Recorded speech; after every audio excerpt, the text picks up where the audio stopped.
Highlights from Unit 2 featuring Dramatism in Chapter 6, brought to us by 20th century scholar Kenneth Burke.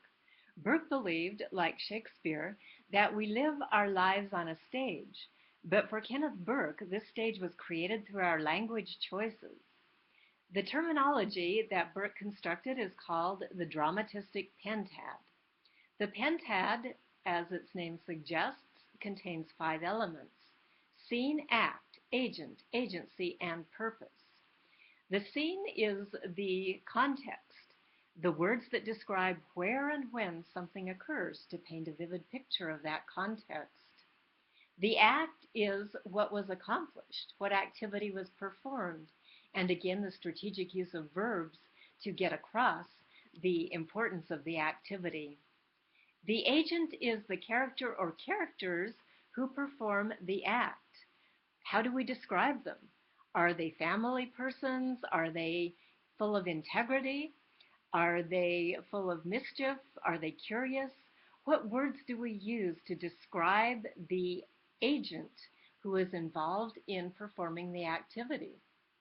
The agency is how the act is accomplished.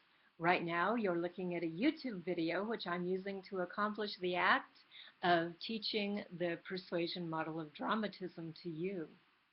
And finally, purpose. Why did the agent choose to act in this particular manner at this particular time? These words are going to be very different. If you're an attorney representing the prosecution or plaintiff in a case versus the defense, you're going to have different terminologies to construct that full portrait or picture of the case.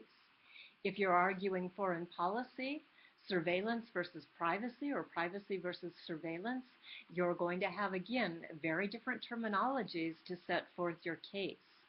To be extremely strategic, extremely successful in your case, Burke also suggests that you give full descriptors of each of those 5 terms, but then you go back and strategically select 2 of those terms to emphasize throughout your case.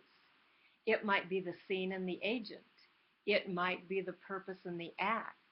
But which 2 terms do you want to function closely in support of each other to get your case the prominence that it truly deserves?